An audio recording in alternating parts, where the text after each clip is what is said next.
இதோ உங்களை தேடி முதன்முறையாக வசீகரமான தொழில்நுட்பம் மற்றும் அதிவேகமான செயல்திறனுடன் UFX மொபைல்ஸ். மெல்லிய தோற்றத்துடன் முற்றிலும் சிறப்பாக எல்லோருக்கும் எளிதாக UFX மொபைல்ஸ். உங்கள் நவீன தலைமுறைக்கான mobile UFX mobiles. Make your move. For the very first time coming your way is an irresistible combination of speed, style and technology. UFX mobiles, exceptionally sleek, totally advanced, and now the phone that everyone can afford to touch. Your next generation mobile. UFX mobiles, make your move.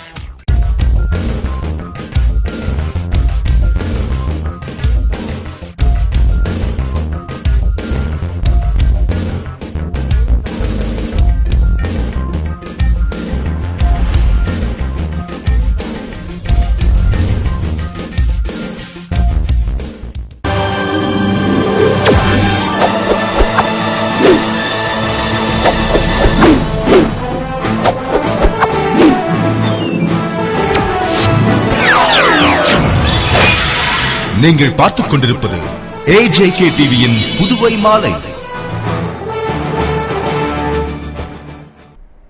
வணக்கம். புதுவை லாசுப்பேட்டையில் நடைபெற்ற காவலர் எழுத்து தேர்வு மையத்தை DIG Shukla மற்றும் காவல்துறை உயர் அதிகாரிகள் மேற்பார்வையிட்டு ஆய்வு செய்தனர். புதுவை லாசுப்பேட்டை தனியார் பள்ளியில் காவல்துறையில் காலியாக உள்ள 640 காவலர் பணியிடங்களுக்கான எழுத்து தேர்வு நடைபெற்றது. இதில் பங்கேற்ற 18 பெண்கள் உள்பட 1106 தேர்வர்களின் அடையாளம் பயோமெட்ரிக் முறையில் பதிவு செய்யப்பட்டு ஒப்பிட்டு பார்க்கப்பட்டது மற்றும் OMR ஷீட் வழங்கப்பட்டு தேர்வு நேர்மையாக நடைபெற்றது. தேர்வு நடந்த மையத்திற்கு DIG சுக்லா தலைமையில் காவல்துறை உயர் அதிகாரிகள் நேரில் சென்று பார்வையிட்டு முறைகேடுகள் ஏதேனும் நடக்கிறதா என ஆய்வு செய்தனர்.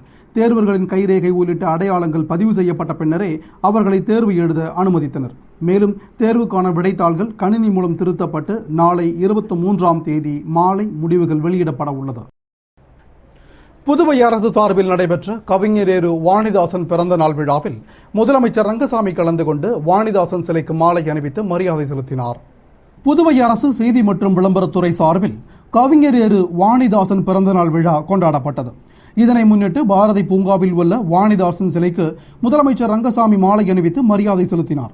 தொடர்ந்து சபாநாயகர் சபாபதி, அரசு கொறடா நேரு, சட்டமன்ற உறுப்பினர் தமிழ்செல்வன், சுற்றுலா வளர்ச்சிக் கழக தலைவர் வையாபுரி மணிகண்டன் மற்றும் வாணிதாசன் குடும்பத்தினர் மாலை அணிவித்து மரியாதை செலுத்தினர். விழாவிற்கான ஏற்பாடுகளை செய்தி மற்றும் விளம்பரத்துறை அலுவலர்கள் செய்திருந்தனர். அதேபோன்று அரசு கலை மற்றும் பண்பாட்டுத்துறை மற்றும் தென்னக பண்பாட்டு மையம் சார்பில் சேலியமேட்டில் உள்ள கவிஞரேறு வாணிதாசன் பிறந்தநாள் விழாவில் அவரது நினைவிடத்தில் அமைச்சர்கள் ராஜவேலு, தியாகராஜன் ஆகியோர் மலரஞ்சலி செலுத்தினர். தொடர்ந்து மன்னர் மன்னன், இயக்குனர் மலர்கண்ணன் உள்ளிட்டோர் மலரஞ்சலி செலுத்திய நிகழ்ச்சியில் பள்ளி மாணவ மாணவியர்களுக்கு பேச்சு போட்டி, கட்டுரை போட்டி நடத்தப்பட்டு பரிசுகள் வழங்கப்பட்டது. புதுவை நேரு வீதியில் ஒரு பக்கத்தில் வாகனங்கள் நிறுத்துவது தொடர்பாக கலந்தாய்வு கூட்டம் நடைபெற்றது. புதுவை நேரு வீதியில் இருசக்கர வாகனங்களை நிறுத்த அனுமதிக்காததால் 3 நாட்களாக வர்த்தகம் குறைந்ததாக வியாபாரிகள் சங்கத்தினர் போராட்டத்தில் குதித்துள்ள நிலையில் போக்குவரத்து SP அலுவலகத்தில் பேச்சுவார்த்தை நடைபெற்றது. அரசு கொறடா நேரு, சட்டமன்ற உறுப்பினர் லட்சுமி நாராயணன், நகராட்சி ஆணையர் அழகிரி, SP-க்கள் சிவதாசன், ராமராஜு, வர்த்தக சபை நிர்வாகிகள் கலந்து கொண்ட கூட்டத்தில் நேரு வீதி அண்ணா சாலையில் இருந்து செஞ்சி சாலை வரை வடக்கு பக்கமாக இருசக்கர வாகனங்கள் மற்றும் கார்களை நிறுத்த அனுமதிக்க வேண்டும் அல்லது நேரு வீதியை 2 பாகமாக பிரித்து கார் மற்றும் இருசக்கர வாகனங்களை தனித்தனியே நிறுத்த அனுமதிக்க வேண்டும், வியாபாரிகளின் வாகனங்களை சிறை வளாகத்தில் நிறுத்த அனுமதிக்க வேண்டும், நெரிசலை குறைக்க நேரு வீதியில் 4 மணி நேரத்திற்கு மேலாக நிற்கும் வாகனங்களை கண்டறிந்து அபராதம் விதிக்க வேண்டும், சிறை வளாகத்தில் கண்காணிப்பு கேமரா பொருத்தும் செலவை வர்த்தக சபை ஏற்றுக்கொள்ள வேண்டும், நேரு வீதியில் நிற்கும் இருசக்கர வாகனங்கள் மற்றும் கார்களுக்கு கட்டணமும் சிறை வளாகத்தில் நிற்கும் வாகனங்களுக்கு கட்டணம் இல்லாமலும் நிறுத்த அனுமதிக்க வேண்டும் என வியாபாரிகள் கேட்டுக்கொண்டனர். மேலும் தற்போதுள்ள நிலையை தொடர வேண்டும் என பங்கேற்ற சில சமூக அமைப்புகள் கேட்டுக்கொண்டனர். நிறைவில் தற்போது பேசப்பட்ட கருத்துக்கள், ஆலோசனைகள் முதல்வர் ரங்கசாமி மற்றும் தலைமை செயலர் ஆகியோருடன் பார்வைக்கு வைக்கப்பட்டு இறுதி முடிவு எடுக்கப்படும் என அதிகாரிகள் தெரிவித்தனர். பிறந்தநாள் விழா கொண்டாடிய சப்தகிரி சிவகொழுந்திற்கு முன்னாள் நகரமன்ற துணைத் தலைவர் திரு ஜான்குமார் நேரில் சென்று வாழ்த்து தெரிவித்தார். புதுவை ஸ்ரீ சப்தகிரி குழுமத்தின் தலைவரும் காங்கிரஸ் கட்சியின் சிறப்பு அழைப்பாளருமான VP சிவகொழுந்து தனது பிறந்த நாளை தமது குடும்பத்தினர் மற்றும் ஆதரவாளர்களுடன் கேக் வெட்டி சிறப்பாக கொண்டாடினார். விழாவில் முன்னாள் நகரமன்ற துணைத் தலைவர் திரு ஜான்குமார் கலந்து கொண்டு பொன்னாடை அணிவித்து பூங்குத்து கொடுத்து வாழ்த்து தெரிவித்தார். தொடர்ந்து கதிர்காமம் வட்டார காங்கிரஸ் தலைவர் திரு ஏகேடி ஆறுமுகம் பொன்னாடை அணிவித்து வாழ்த்து தெரிவித்தார். அப்போது சப்தகிரி ராமலிங்கம், ரமேஷ் ஆகியோர் உடனிருந்தனர். விழாவில் காங்கிரஸ் நிர்வாகிகள், தொண்டர்கள், ஊர் பொதுமக்கள் திரளாக பங்கேற்று வாழ்த்து தெரிவித்தனர். ஜிப்மர் மருத்துவமனையில் அனைத்து சிகிச்சைகளுக்கும் இலவச வைத்தியம் தொடரும் என்ற அரசாணையை மத்திய அரசு வெளியிட வேண்டும் என்று ஊழியர்கள் சங்கம் வலியுறுத்தியுள்ளது. தேசிய முக்கியத்துவம் வாய்ந்த நிறுவனமான ஜிப்மர் மருத்துவமனையை தன்னாட்சி நிறுவனமாக கடந்த 2008 நடைமுறைப்படுத்தப்பட்ட போது இலவச வைத்தியம் தொடரும், ஊழியர்களுக்கும் மத்திய அரசின் தொகுப்பு நிதியிலிருந்து ஓய்வூதியம் வழங்கப்படும் என உறுதியளிக்கப்பட்டது. ஆனால் ஓய்வூதியம் வழங்குவது குறித்து தெளிவான அரசாணை வெளியிட மறுத்ததோடு அனைத்து நோயாளிகளிடமும் நோய் ஆய்வு மற்றும் அறுவை சிகிச்சைகளுக்கு கட்டணம் வசூலிக்க அறிவுறுத்தப்பட்டுள்ளது. மேலும் கட்டணம் பல மடங்கு உயர்த்தப்பட்டுள்ளது. எனவே ஜிப்மர் மருத்துவமனைக்கு வரும் ஏழை எளிய நோயாளிகளின் மீது பொருளாதார சுமையை திணிக்காமல் கட்டண சுற்றறிக்கையை உடனடியாக திரும்பப் பெற வேண்டும். அது மட்டுமல்லாமல் இலவச வைத்தியம் தொடரும் என்ற அரசாணையை மத்திய அரசு வெளியிட வேண்டும் என்று ஜிப்மர் ஊழியர்கள் தொழிற்சங்கம் அறிவுறுத்தியுள்ளது. புதுவை பாவாணர் நகரில் அம்பேத்கர் பெண்கள் சம உரிமை கழக திறப்பு விழாவில் அமைச்சர் பன்னீர்செல்வம் கலந்து கொண்டு பெயர் பலகையை திறந்து வைத்தார். புதுவை உழவர்கரை தொகுதி பாவாணர் நகரில் டாக்டர் அம்பேத்கர் பெண்கள் சம உரிமை கழகம் திறப்பு விழா நடைபெற்றது. விழாவில் சிறப்பு விருந்தினராக உள்ளாட்சித்துறை அமைச்சர் பன்னீர்செல்வம் கலந்து கொண்டு பெயர் பலகையை திறந்து வைத்து விழாவினை முன்னிட்டு நடத்தப்பட்ட போட்டிகளில் வெற்றி பெற்றவர்களுக்கு பரிசுகளை வழங்கி பாராட்டினார். கழக தலைவி சாந்தி தலைமையில் நிர்வாகிகள் தையல் நாயகி சத்தியவதி முன்னிலையில் நடைபெற்ற விழாவில் திரளான மகளிர் கலந்து கொண்டனர். விழாவிற்கான ஏற்பாடுகளை கழக நிர்வாகிகள் செய்திருந்தனர். புதுவை எழில் நகரில் ஏற்பட்ட தீ விபத்தில் மின்சாதன பொருட்கள் மற்றும் நகைகள் எரிந்து சேதமடைந்தது. புதுவை எழில் நகரில் முதல் குறுக்கு வீதியில் மின்சார தடை ஏற்பட்ட போது வீட்டின் உரிமையாளர் மெழுகுவர்த்தி ஏற்றி ஏர் கூலர் மீது வைத்திருந்தார். அப்போது மின்சாரம் வந்தவுடன் ஏர் கூலர் நிறுத்தப்படாமல் இருந்ததால் தீப்பற்றி எரிந்தது. இதுகுறித்து தகவல் அறிந்த தீயணைப்பு வீரர்கள் மற்றும் போலீசார் விரைந்து வந்து தீயை அணைத்தனர். ஆனால் அதற்குள் TV, fridge, air cooler, mixie என அங்கிருந்த பொருட்களும் வீட்டின் உரிமையாளர் வைத்திருந்த ரொக்கப்பணம் 25,000 ரூபாய் மற்றும் நகைகளும் எரிந்து சேதமடைந்தது. இதுகுறித்து தகவல் அறிந்த எதிர்க்கட்சி தலைவர் வைத்தியலிங்கம் நேரில் சென்று சம்பவ இடத்தை பார்வையிட்டு பாதிக்கப்பட்டவருக்கு ஆறுதல் கூறினார். புதுவை ஜிப்மர் செவிலியர் படிப்புகளுக்கு நுழைவுத் தேர்வு 5 மையங்களில் நடைபெற்றது.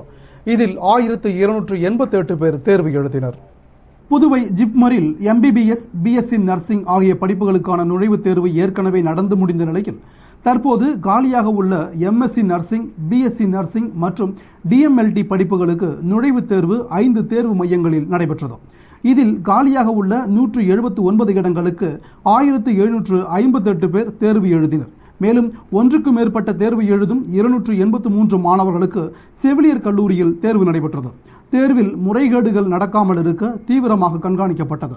இதில் தேர்வர்கள் ஆர்வமாக பங்கேற்று தேர்வு எழுதினர்.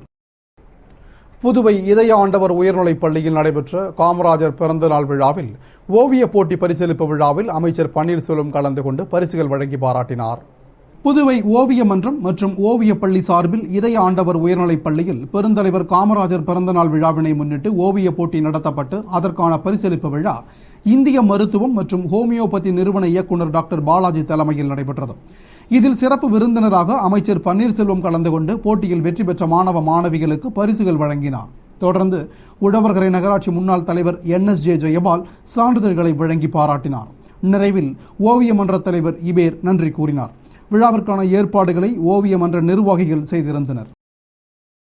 புதுவை ராஜா நகரில் மாற்றுத்திறனாளிகள் குறை கேட்பு முகாம் நடத்தப்பட்டு அவர்களின் குறைகளை தீர்க்க நடவடிக்கை எடுக்கப்பட்டது.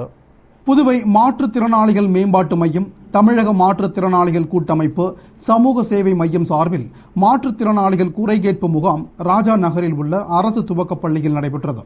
நிகழ்ச்சியில் கூட்டமைப்பின் துணைத் தலைவர் டாக்டர் தீபக், மாநில செயலாளர் சிம்மராஜ் ஆகியோர் சிறப்பு அழைப்பாளர்களாக கலந்து கொண்டு மாற்றுத்திறனாளிகளின் குறைகளை கேட்டறிந்து அதனை தீர்க்க அரசிடம் எடுத்துரைத்து நடவடிக்கை எடுப்பதாகவும் மற்றும் தனியார் நிறுவனங்களில் வேலைவாய்ப்பு பெற வேலைவாய்ப்பு முகாம், திருமண சுயம்வர முகாம் நடத்தப்போவதாகவும் தெரிவித்தனர். இதில் 200க்கும் மேற்பட்ட மாற்றுத்திறனாளிகள் பங்கேற்று தங்கள் குறைகளை எடுத்துரைத்தனர். கோரிக்கைகளை வலியுறுத்தி வரும் 24ஆம் தேதி பேரணி மற்றும் ஆர்ப்பாட்டம் நடைபெறும் என்று பழங்குடியின மக்கள் கூட்டமைப்பு மாநில தலைவர் ராம்குமார் அறிவித்துள்ளார். இதுகுறித்து பாண்டிச்சேரி பழங்குடியினர் மக்கள் கூட்டமைப்பு மாநில தலைவர் ராம்குமார் கூறுகையில், கொத்தடிமை தொழில் ஒழிப்பு சட்டத்தை நடைமுறைப்படுத்த கோரியும் கடந்த 4ஆம் தேதி தவளக்குப்பத்தில் போராட்டத்தில் ஈடுபட்ட பழங்குடியின மக்களை தாக்கியவர்கள் மீது நடவடிக்கை எடுக்க வலியுறுத்தியும் வரும் 24ஆம் தேதி காலை சுதேசி பஞ்சாலையில் இருந்து மாபெரும் பேரணியாக புறப்பட்டு சென்று சட்டசபை முன்பு ஆர்ப்பாட்டம் நடைபெறும் என்றும், ஆர்ப்பாட்டத்தில் அனைத்து சமுதாய தலைவர்கள் கலந்து கொண்டு சிறப்பிக்க உள்ளதாகவும் கூறினார். புதுவை மணவெளியில் கிரிக்கெட் போட்டி துவக்க விழாவில் முன்னாள் சட்டமன்ற உறுப்பினர் அனந்தராமன் கலந்து கொண்டு போட்டியினை துவக்கி வைத்தார். புதுவை மணவெளி கிரிக்கெட் சங்கம் சார்பில் 7ஆம் ஆண்டு கிரிக்கெட் போட்டி துவக்க விழா மணவெளியில் நடைபெற்றது.